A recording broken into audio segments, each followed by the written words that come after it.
안녕하세요. 미국 NEC와 한국 KEC를 비교하며 현장의 명쾌한 답을 찾는 켄 영입니다. 오늘 이 시간은 필해 접지 시스템을 설계하고 시공할 때 현장에서 가장 치열하게 논쟁이 벌어지는 주제를 들고 왔습니다. 바로 필해 테스트용 접지 단자함을 법적으로 반드시 설치해야 하는가에 대한 팩트 체크와 안전공사 사용 점검사를 영리하게 패스하기 위한 핵심 측정 노하우입니다. 오늘 영상 하나만 정확히 이해하시면 필해 설비 도면 검토부터 수검까지 완벽하게 마스터하실 수 있습니다. 먼저 가장 중요한 법적 기준부터 짚고 넘어가겠습니다. 현장에서 접지 단자함 설치 여부를 두고 법적 의무다 아니다 말이 정말 많죠. 정답은 한국 산업표준인 KESC IEC 62305-3의 규정에 명확하게 나와 있습니다. 이 조항을 보면 인하도선과 접지 시스템의 접속점에는 시험 단자를 설치해야 하지만 철근 콘크리트 구조물의 철근 등 자연적 인하도선이 기초 접지극과 결합된 경우는 제외한다고 명시되어 있습니다. 즉, 건물의 철근이나 철골 같은 건축 구조체를 자연적 인하도선으로 사용할 경우에는 법적으로 테스트 단자함을 설치할 의무가 없는 겁니다. 즉, 면제되는 것이죠. 반대로 건축 구조체를 쓰지 않고 건물의 외벽 등을 통해 GV와 같은 별도의 전용 인하도선을 내려서 시공할 때만 필해 접지 단자함 설치가 필수인 겁니다. 그런데 여기서 아주 중요한 엔지니어링 딜레마가 발생합니다. 구조체를 쓰면 법적으로 단자함이 필요 없다는 조항만 보고 단자함을 아예 빼버리면 어떻게 될까요? 바로 또 다른 핵심 조항인 KESC IEC 62305-3이 구조체의 정기적 연속성 규정에서 막히게 됩니다.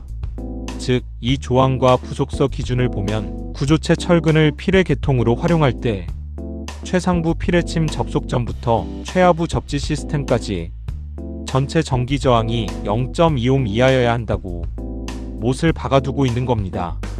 자, 여기서 모순이 생기죠. 규정상 접지 단자함 설치 의무는 면제해줬는데 동시에 건물 뼈대의 정기적 연속성은 0.2옴 이하라는 것을 보장하라고 합니다. 그러면 만일 접지 단자함이 없으면 콘크리트 속에 묻힌 철근의 저항이 0.2옴 이하인지 도대체 어떻게 측정하고 확인할 수 있을까요? 답은 옥상에서 1층까지 측정 리드선을 연결해야 한다는 거죠. 힘든 작업이죠. 결국 관련 조항에서 요구하는 정기적 연속성 0.2옴이라는 까다로운 조건을 완벽하게 검증하고 관리하기 위해서는 역설적으로 필해 테스트 단자함이 실무적으로 반드시 필요하게 되는 것입니다. 나아가서 한국전기안전공사 사용점검사 때 검사원이 건물의 필해 연속성을 확인하고자 할 때 이 단자함이 있으면 엄청난 도움이 됩니다. 현장에서 사용하는 이 필해 테스트 단자함은 목적에 따라 크게 두 가지 유형으로 완벽하게 나눌 수 있습니다. 첫 번째 유형은 구조체의 정기적 연속성을 완벽하게 확인하기 위한 루프 테스트용 단자함입니다. 내부를 열어보면 크게 두 개의 구리 단자 계통이 배치되어 있습니다.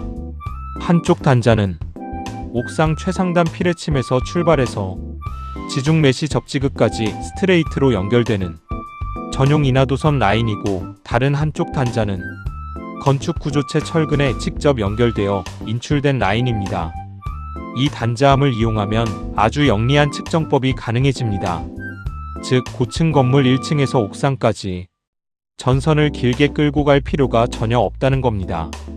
단자함의 링크를 열어 대지 성분을 분리시킨 다음 측정기의 C일과 P일 전극을 한데 묶어서 옥상과 메시로 연결된 전용 인하도선 단자에 물립니다.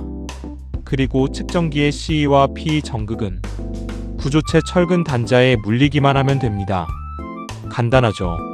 이렇게 하면 테스트 전류가 1층에서 출발해 이미 깔려있는 인하도선을 타고 옥상으로 올라간 뒤 최상부 등전이 본딩점을 통과해 다시 철근 뼈대를 타고 1층 구조체 단자로 내려옵니다.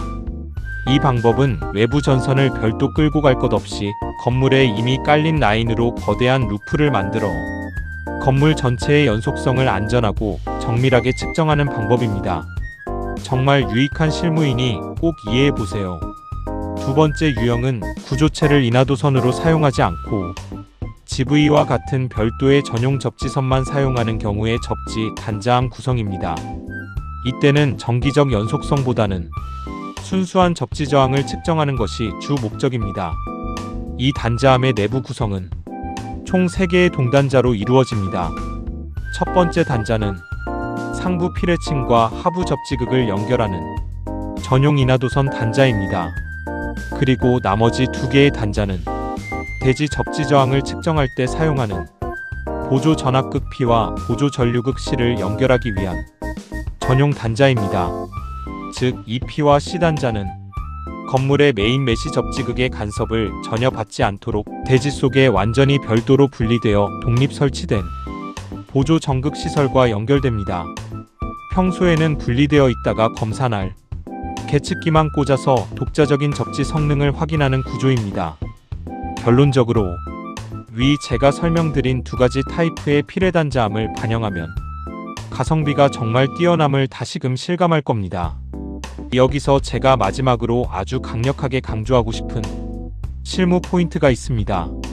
현장에서 간혹 피레 연속성을 측정하겠다고 일반적인 접지 저항 측정기인 3단자법 계측기를 들고 나오는 분들이 계십니다. 절대 안 됩니다.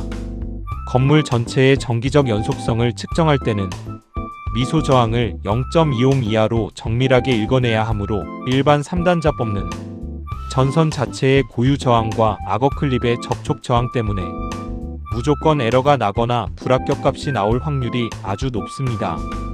연속성 시험은 전선 길이에 영향을 받지 않고 오직 순수 도체의 저항만 읽어내는 4단자법, 즉 사정극 미소 저항 측정기인 디저털 로 리지스턴스 5ohm를 필수적으로 사용해야 한다는 점을 명심하셔야 합니다. 요약하자면 건축구조체 활용 시 피레 단자암 설치는 법정 면제 대상이 맞지만 코드 기준이 요구하는 0.25 이하의 연속성을 확인하고 안전공사 사용점검사를 수월하게 통과하기 위해서는 위에서 제가 설명드린 피레 테스트 단자암 설치가 필요하다는 것입니다. 즉, 피레 접지 단자암을 일반 전력 단자암과 동일하게 생각하지 마시길 당부드립니다. 오늘 내용이 피레 설비 현장 실무에 도움이 되셨다면 구독과 좋아요, 알림 설정 부탁드립니다. 지금까지 미국 NEC와 한국 KEC를 비교하며 현장의 답을 찾는 켄 영이었습니다. 감사합니다.